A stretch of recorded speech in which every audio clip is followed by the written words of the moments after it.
내가 또 말합니다. 유업을 이을 사람은 모든 것의 주인이지만 어릴 때에는 종과 다름이 없고 아버지가 정해놓은 그때까지는 보호자와 관리인의 지배 아래에 있습니다.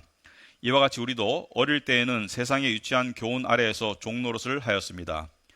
그러나 기한이 찼을 때 아버지께서는 자기 아들을 보내셔서 여자에게서 나게 하시고 또한 율법 아래 놓이게 하셨습니다. 그것은 율법 아래 있는 사람들을 속량하시고 우리로 하여금 자녀의 자격을 얻게 하시려는 것이었습니다. 그런데 여러분은 자녀이므로 하나님께서 그 아들의 영을 우리의 마음에 보내주셔서 우리가 하나님을 아빠 아버지라고 부를 수 있게 하셨습니다. 그러므로 여러분 각 사람은 이제 종이 아니라 자녀입니다. 자녀이면 하나님께서 세워주신 상속자이기도 합니다. 아멘. 앉으시기 바랍니다. 우리 말씀을 위해서 기도하도록 하겠습니다. 하나님 아버지, 하나님의 사랑받는 또 영광스러운 자녀로서 또 하나님 아버지 앞에 우리 하나님의 영광을 높이며 또 우리가 누구인지를 확인하며 또 함께 모여서 그리스도의 몸된 교회를 이루기 위해서 저희들이 이 자리에 모였습니다. 하나님, 이 시간 저희들이 하나님의 말씀에 귀를 기울이기를 원합니다. 하나님의 말씀에 귀를 기울임을 통해서 우리의 생각이 바뀌고 우리의 의지가 바뀌고 우리의 삶이 바뀌기를 원합니다. 그리고 우리가 정말로 의미 있는 존재의 목적을 따라 살기를 원합니다. 이 시간 하나님께서 우리에게 진리의 영을 통해서 가르쳐 주시고 우리가 순종으로 그리고 믿음으로 우리가 응답할 수 있도록 주님 인도하여 주시옵소서. 예수님 이름으로 기도합나이다. 아멘. 제가 목사로서 하나 고백을 하자면 어제 유튜브의 함정에 빠졌습니다. 그러니까 말하자면 유튜브에 들어가 가지고 하나 보고 두 개 보고 한 1시간 가까이 시간을 보냈는데 근데 의미는 있었어요. 제가 본 유튜브 채널이 미국의 25살 된 이 남자 청년인데 은행에서 일을 하다가 내 인생이 은행에서 이렇게 일하다가 마치는 게 의미가 있을까?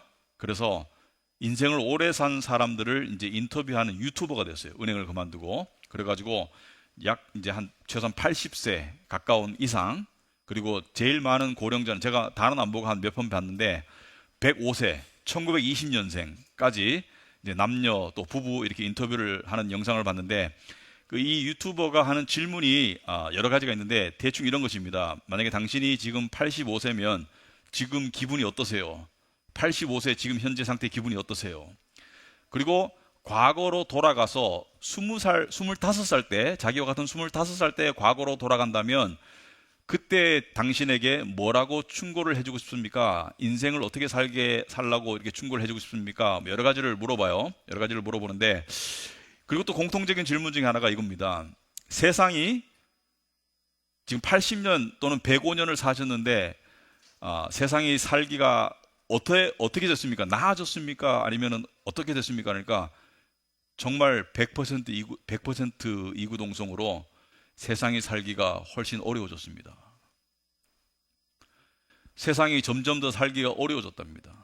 그래서 여러분들이 살기가 어렵다면 여러분 혼자 어려운 게 아니라 세상이 살기 어려워졌대요. 젊은 여러분. 살기 어려워졌대요. 그리고 거기서 노인이라고 안 하고 시니어라고 이렇게 하거든요. 그래서 저도 이제 나이가 들어가니까 노인이라는 단어를 우리 교회 쓰지 마시고 이제 시니어라는 단어를 쓰세요. 아시겠죠? 청년이라고 말 안 하잖아요. 그죠? 시니어, 싱글. 그죠?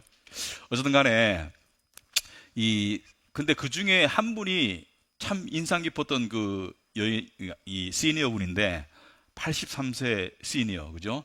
할머니. 83세 할머니인데 남편과 사별을 한 지 좀 몇 년 됐어요. 그래가지고 살고 있는데 이렇게 여러 가지 질문 중에 하나가 당신은 지금 행복합니까? 그러니까 지금이 제일 행복하다. 그냥 하는 말이 아니더라고요. 그래서 얼마나 행복합니까? 그러니까 73세보다 더 행복하고 53세보다는 훨씬 더 행복하대요. 그래가지고 이제 유튜버가 이 사람이 인생의 진리를 찾는 유튜버니까 이 할머니는 나중에 보니까 크리스찬이세요.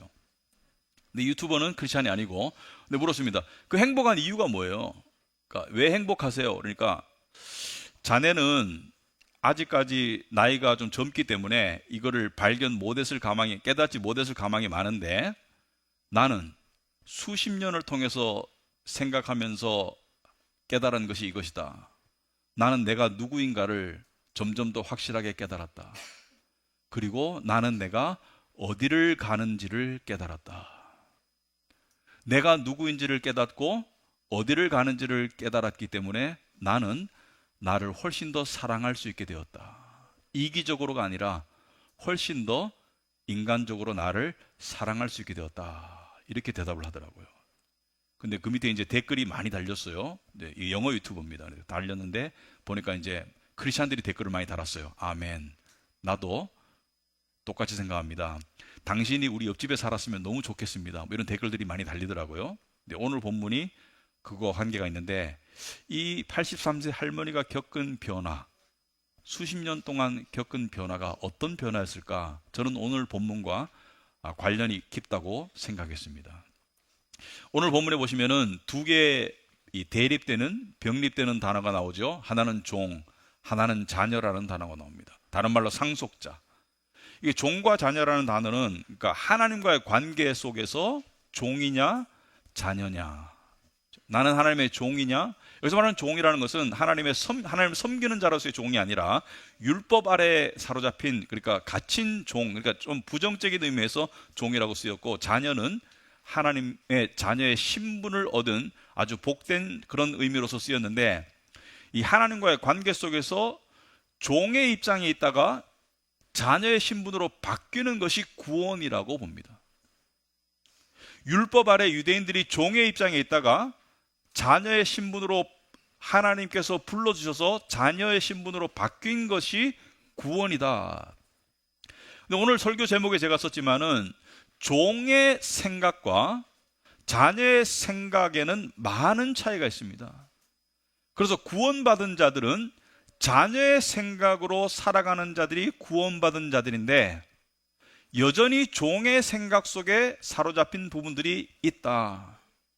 그래서 종의 생각에서 자녀의 생각으로 달라지는 것이 삶의 변화다.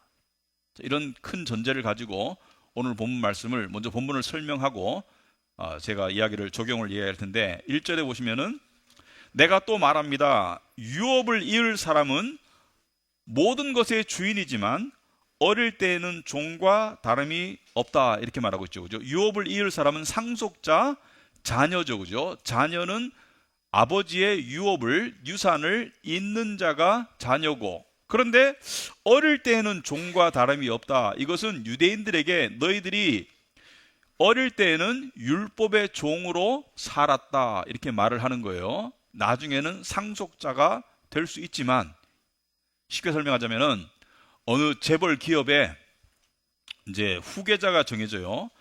뼈대가 있는 재벌 가문은 이렇게 후계자 수업을 합니다. 처음부터 후계자로 앉히질 않죠.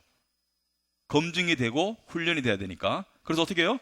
말단, 그것도 험지로 보냅니다. 아주 힘든 그런 부서로 배치를 해서, 물론 고속 승진은 시켜주지만 거기서 정말로 실제적으로 힘든 일을 겪고 해결하고, 그렇게 해서 산전수전 겪어가지고 후계자의 자질을 갖도록 만들어서, 그래서 나중에 후계자로 임명을 하죠.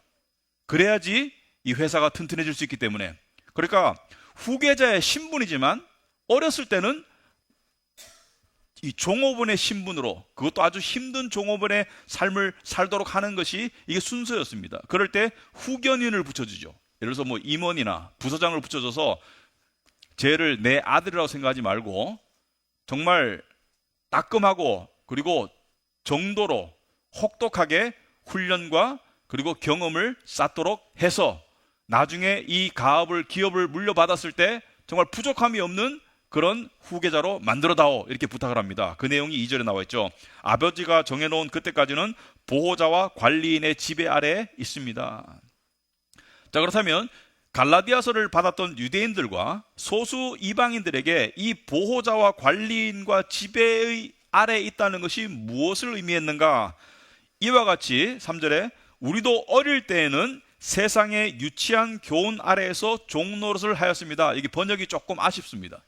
이 세상의 초보적인 학문 또는 초보적인 교훈, 이렇게 번역하는 게 맞지 유치한이라는 단어는 어울리지 않는다.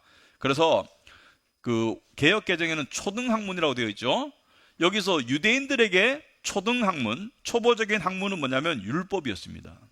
율법 아래에 놓여 있었어요. 그리고 이방인들에게는 도덕적, 종교적 가르침이었습니다. 도덕적이고 종교적인 가르침 속에서 그들은 삶을 살다가 하나님께서 정해놓은 그 때가 되어서 하나님께서 이제 그 율법 아래에 있던 유대인들에게 하나님께서 구원의 길을 보여주시는데, 그래서 4절에 보면은 기한이 찼을 때 하나님께서는 자기 아들을 보내셔서 여자에게서 나게 하시고 율법 아래 놓이게 하셨습니다. 자, 예수님을 보내셔서 동정녀 마리아에게 태어나게 하시고 율법 아래 놓이게 하셨습니다.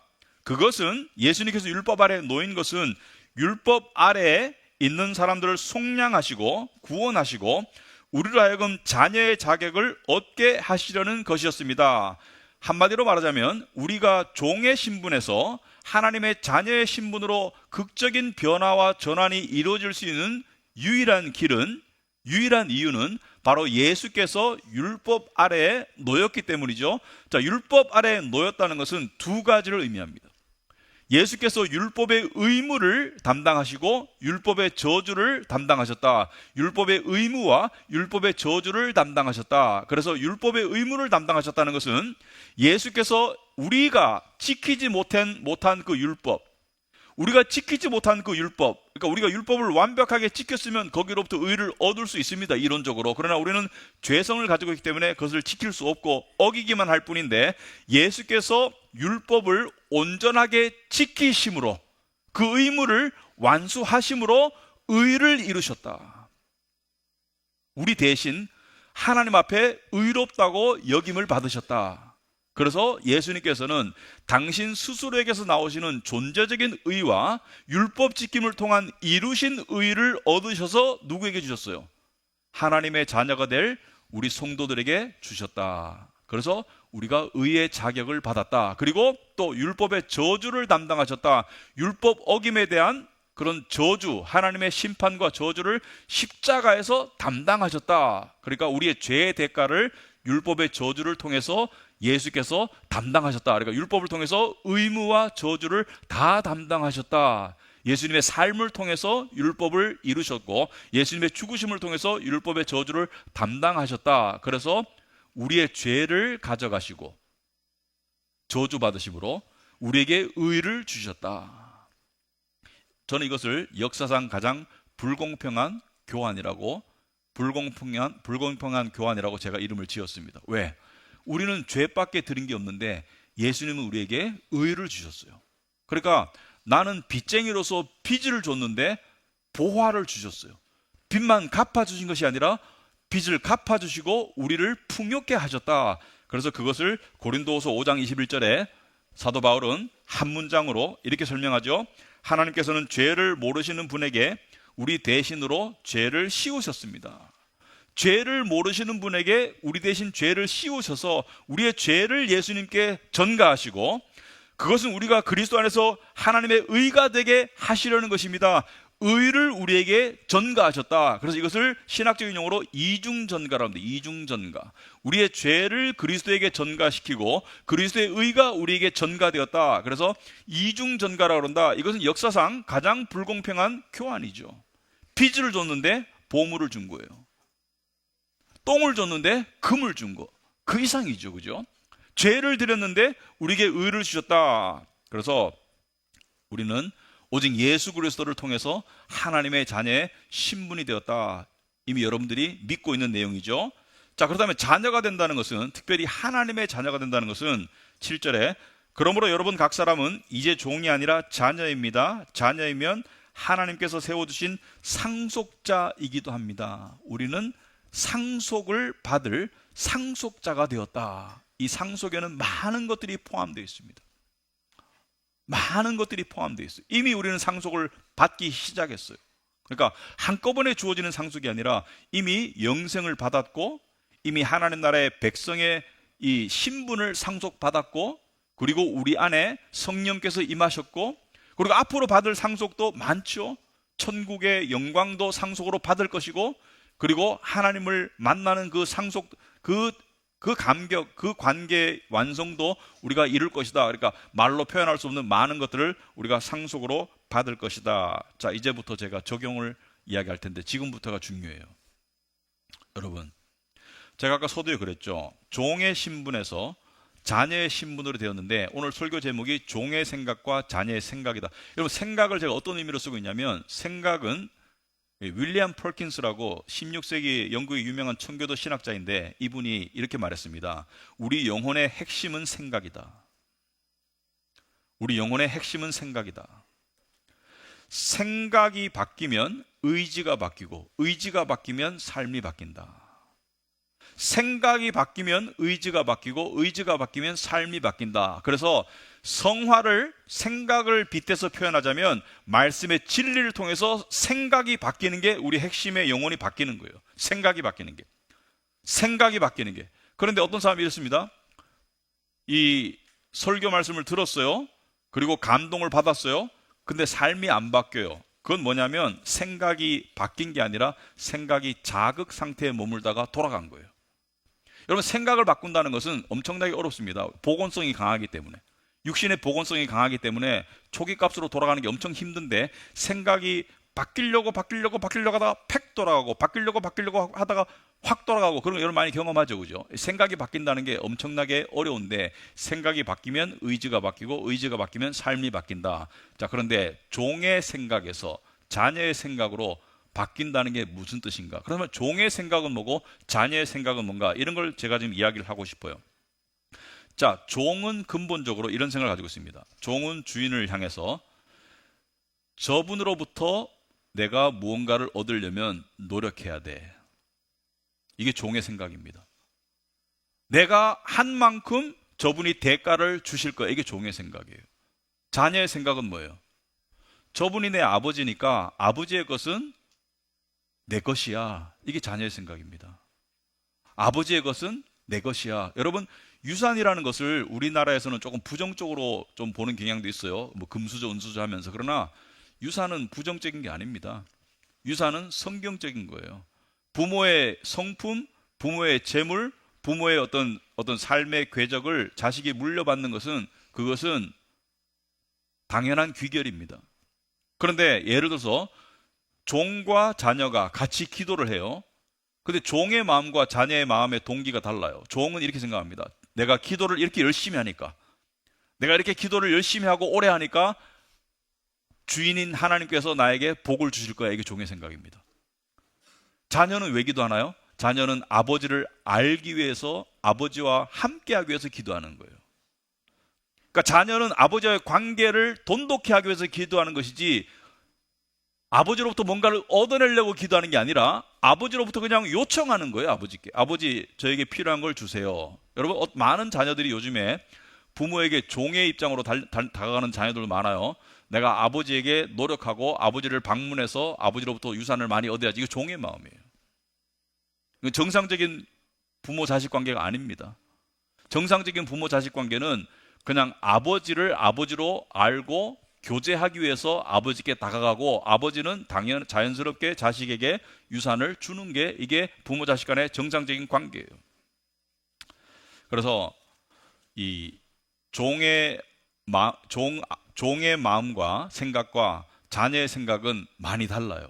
동기가 많이 달라요. 그리고 오늘 가장 핵심인 것은 이것입니다. 종은 오늘 본문에 보시면은 뭐라고 표현하냐면 3절에 세상의 기초적인 교훈, 세상의 초보적인 교훈을 따라 사는 사람들이 종이다. 이 말은 무슨 뜻이냐면, 종은 율법이나 종교나 도덕적인 규범을 지킴을 통해서 뭘 원하냐면 세상의 복을 원하는 게 종의 생각입니다.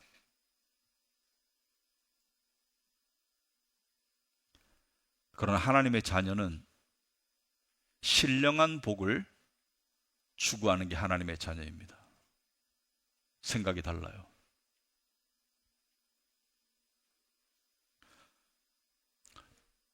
이게 굉장히 우리에게 핵심되는 개념이에요.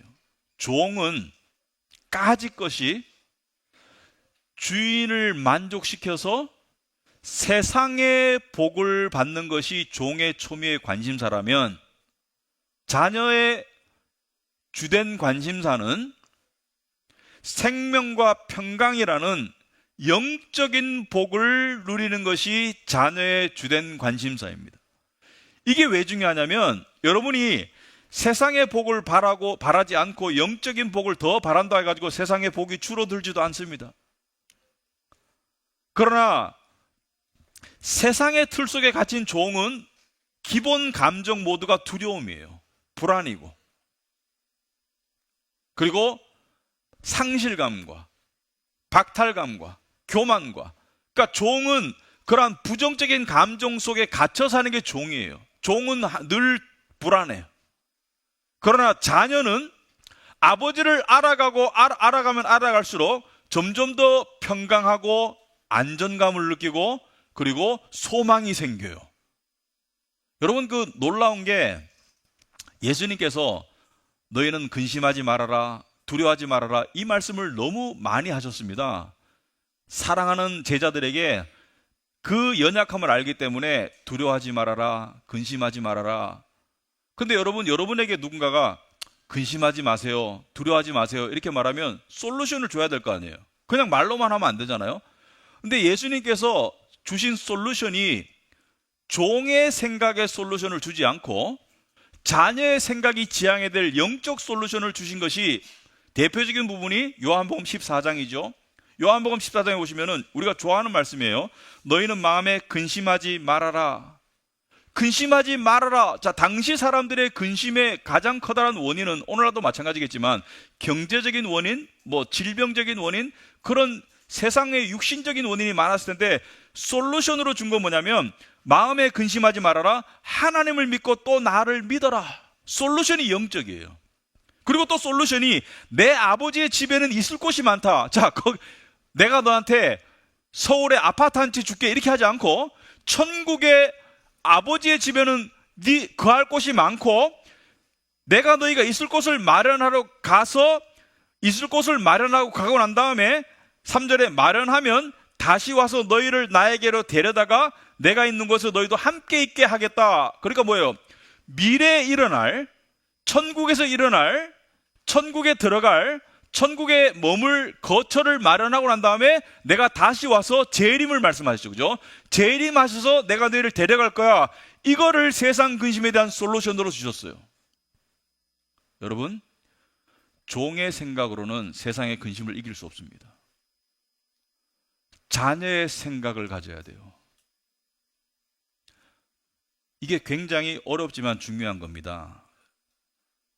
여러분, 그 형이하학과 형이상학을 단순히 설명하자면 형이하학은 눈에 보이는 물질 세계가 형이하학이고 형이상학은 눈에 보이지 않는 정신 세계가 형이상학이라면 종은 형이하학에만 꽂혀 있는 게 종입니다. 형이하학의 사고의 틀에만 머무는 게 종이라면 주로 머무는 것이, 자녀는 형이상학으로 가야 되는 게 자녀예요. 형이상학의 영역, 영적 영역을 바라면서 거기서 생명과 평강을 얻는 게 자녀인데, 오늘날 교회의, 여러분들 두고 하는 말이 아니에요. 오늘날 일반적인 교회의 가장 커다란 문제점을 한마디로 말하자면 이것입니다. 재림을 기다리지 않는 그리스도인들. 재림을 생각하긴 하죠. 그러나 재림이 우선순위의 갈망이 아닌 그리스도인들. 이게 초대교회랑 얼마나 다르면 초대교회는 인사가 마라나타였습니다. 아멘 주여 어서 오시옵소서. 그러니까 인사가 마라나타였어요. 그러니까 예수님의 재림을 기다렸어요. 왜? 예수님을 사랑하니까, 예수님이 보고 싶으니까, 예수님을 믿으니까, 예수님께서 나를 구원하신 분인 줄 아니까. 제가 지난 시간에 그랬죠. 천국 가면 심심할 거야. 제가 그게 말이 안 된다 그랬죠. 나를 사랑하사 나를 위하여 자기 몸을 내어주신 그 주님을 만나고 싶은, 기다리는 그 마음이 그리스도인의 기본 값이 돼야 되는데 우리는 여전히 종의 생각으로 세상에 꽂혀 산단 말이죠. 예를 들어서 여러분에게 누군가가 요즘 사람들이 많이 관심 가지는 아파트 얘기를 하겠습니다. 서울의 아주 멋진 곳에 아파트를 대납해주고 돈을 다 내줬어요. 그리고 분양권을 줬어요. 그래서 여러분이 입주 예정자가 됐어요. 근데 이 주인이 와가지고 야 내가 돈 다 내주고 이 분양권 줬는데 와보니까 입주 예정자인데 입주를 기다리질 않아. 별로 감흥이 없어요. 그런 사람 아무도 없을 겁니다. 멋진 아파트가 지어지고 있으면은 그냥 가서 볼 거예요. 저거 언제 지어지나? 아이고 이제 10층 올라갔네. 30층까지 언제 짓나? 막 안달나겠죠, 그죠? 30층 다 지어지면 안에는 어떻게 꾸밀까? 막 그죠? 흥분하고 기대하고 이러면서 기다리겠죠. 그런데 돈도 다 내주고 분양권을 줬는데 입주를 기다리지 않는 입주 예정자 말이 안 되잖아요, 그죠? 그게 오늘날 그리스도인들의 현주소예요. 주님께서 다시 와서 내가 너희를 정말 고통 없고 죄 없는 영광스러운 천국으로 데려가겠다고 하는데 여기서 최대한 행복을 누리고 살고 싶습니다, 주여. 늦게 오소서. 이게 우리의 기본값이라는 것이죠. 물론 안 그러길 바랍니다. 안 그러시길 바라요. 저는 그냥 일반적인 상황을 대변해서 말하는 거예요. 그러지 않은 분들도 있을 겁니다. 도매값으로 넘기는 게 아니에요.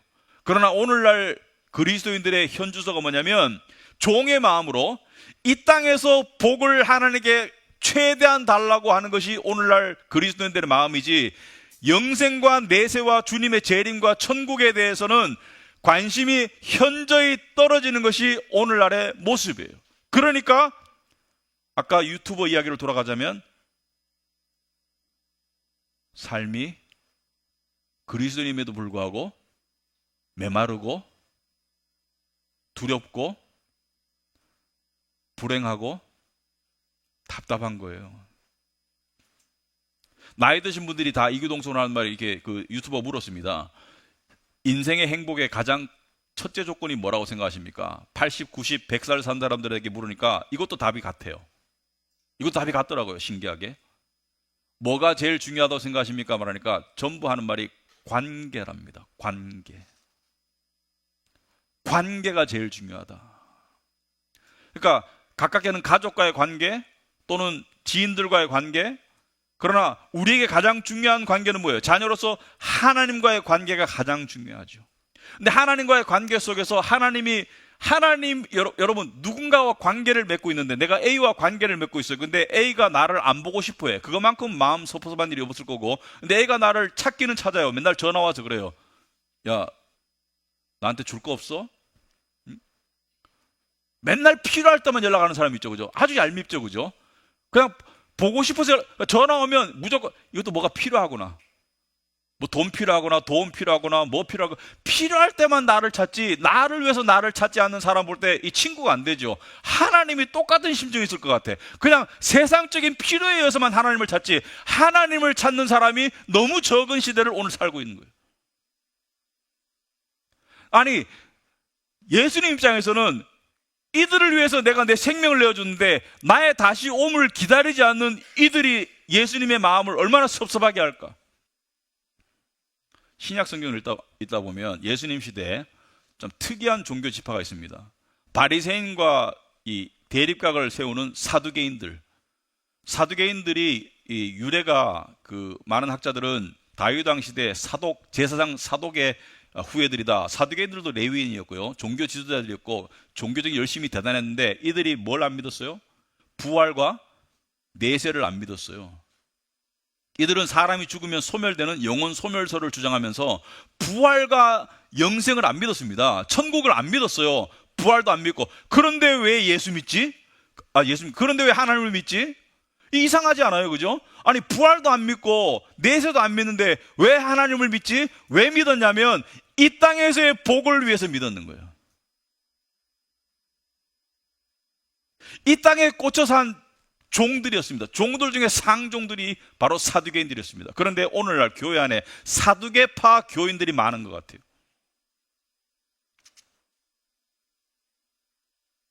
이 땅에 꽂혀 살고 싶은 사람들. 여러분, 이 땅에 꽂혀 살면 마음의 소용돌이에서 못 벗어납니다. 못 벗어나요. 생명과 평강은 영의 세계에서 주어지는 거예요.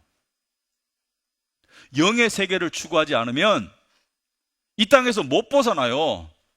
여러분 아무리 이루어 보세요. 탐심에서 벗어날 수 있는지. 못 벗어납니다.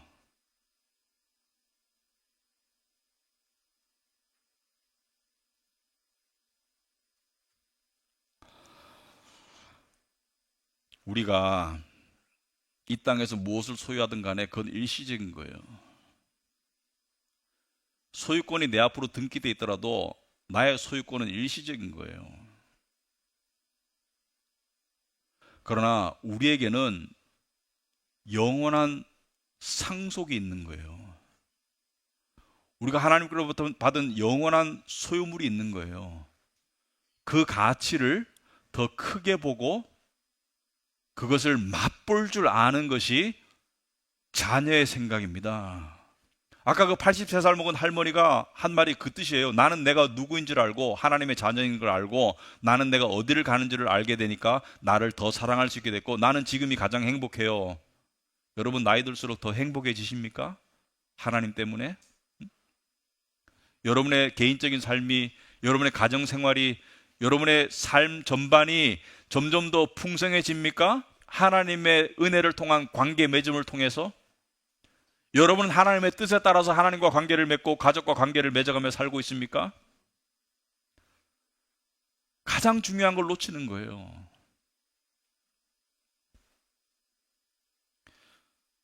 여러분, 인간에게는 상상력이라는 선물이 있습니다. 상상력.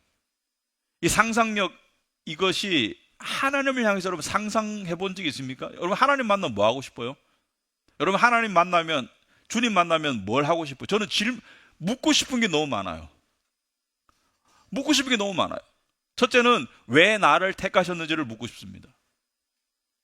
가장 궁금해요. 두 번째는 내가 잘못된 길을 갈 때 하나님 마음이 어떠셨는지를 묻고 싶어요.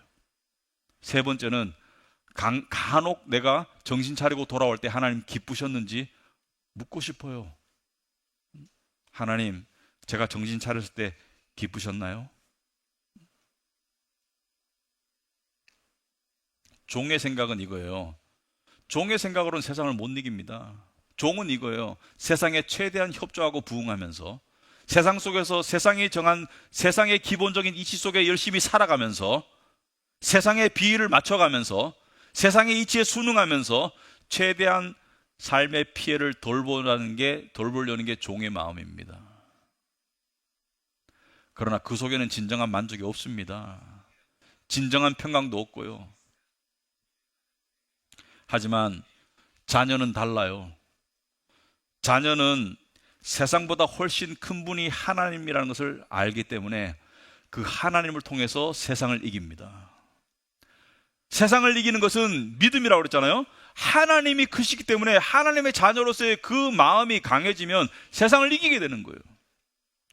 로마서 8장 32절에 자기 아들을 아끼지 않으시고 우리 모두를 위하여 내주신 분이 어찌 그 아들과 함께 모든 것을 우리에게 선물로 거저주지 않으시겠습니까? 자, 종의 생각을 가진 사람은 이걸 딱 읽으면 바로 드는 생각이 아파트를 줄까? 돈을 줄까? 좋은 직장을 줄까? 이 생각밖에 안 해요. 그러나 자녀의 생각을 가진 사람은 차원이 다른 형이상학적인 것들을 생각합니다. 구원의 확신, 천국의 소망, 하나님이 나와 함께 하심, 평강, 생명, 생각하는 차원이 달라요. 제가 이번 주에 그 예배 드리는 영상을 봤거든요. 근데 부유층 교회에서 드리는 예배와 매우 가난한 사람들이 모여서 정말 땀냄새 나듯이 그런 비좁은 허름한 공간에서 드린 예배 두 개의 장면을 봤는데 후자가 훨씬 더 감동적이더라고요. 이 말은 부자는 감동적인 예배를 못 드린다는 뜻이 아니라 심령이 가난할 때, 심지어 육체적인 가난 때문에 심령이 가난해질 때 성찬식을 하는데요. 이 빵은 여러분을 위해서 찢기신 예수님의 몸입니다. 이 말에 눈물 콧물이 쏟아져서 빵을 못 받아요. 빵을 받았는데 입에 넣지를 못해. 왜냐하면 그 말이 너무 실감 있게 다가오니까. 실감 있게 다가오는 게 정상이에요. 왜냐하면 실제로 예수께서 당신의 몸을 내어주셨기 때문에. 우리가 이 의미를 백분지 1만 알더라도 이 빵을 받고 정말 감동스러울 텐데, 우리의 생각이 종의 생각으로 육신에 꽂혀 있으면 이건 빵일 뿐입니다. 이거 그냥 빵이에요. 그냥 먹으면서 이렇게 생각할까? 맛이 별로네. 이게 종의 생각인 거예요. 그러나 자녀는 뭐예요? 이 빵이 가르치는 원주인인 예수님을 보고 싶을 거예요.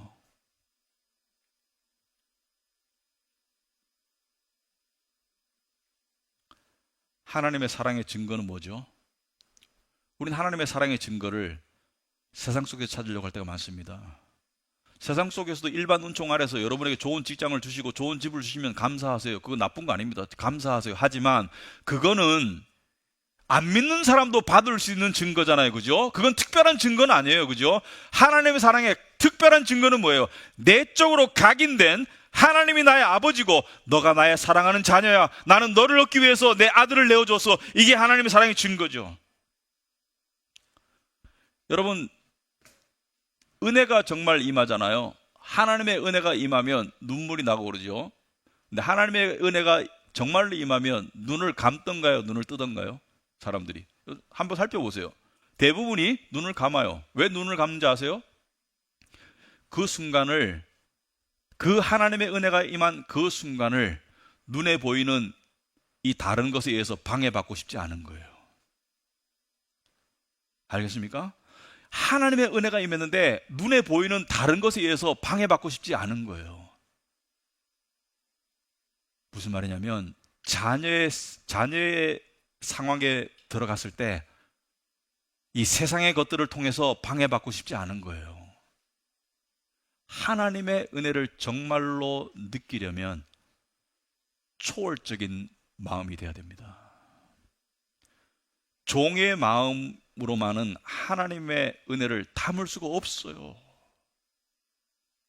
그래서 그리스도인은 좀 잘 돼도 그냥 그러려니 하고 초월하시고, 좀 힘들고 안 돼도 그저 그러려니 하고 초월하세요. 열심히 살아가지만 좀 초연하세요. 초연이 필요합니다.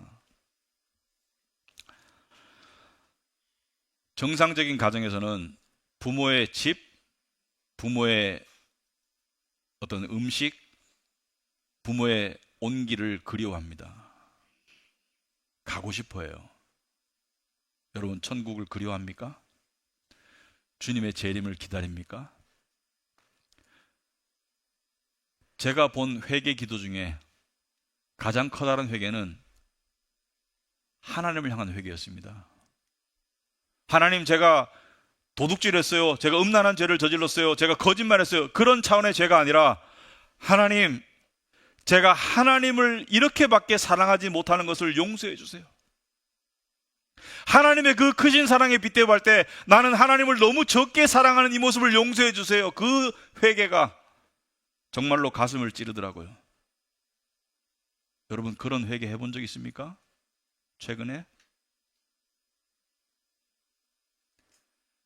우리를 사랑하시면서 우리를 기다리는데 우리는 하나님에 대한 관심보다는 하나님께 받을 복에만 꽂혀 있는 이 어리석고 야비한 마음을 회개해 본 적 있습니까? 그런 은혜로운 회개가 저에게도 여러분에게도 임해서 종의 생각에서 조금 벗어날 수 있기 바랍니다. 자녀의 생각으로 나아갈 수 있기 바랍니다. 그것을 저는 삶의 구원이라고 부르고 싶습니다. 기도하겠습니다. 하나님 아버지, 말씀을 통해서 다시 한번 현 시대를 살아가는 우리들의 모습을 보게 됩니다. 오늘날 교회가 이렇게 많지만 정작 재림을 기다리지 않는 교인들, 재림을 갈망하지 않는 교인들, 하나님의 복은 원하지만 하나님을 원하지 않는 이 정말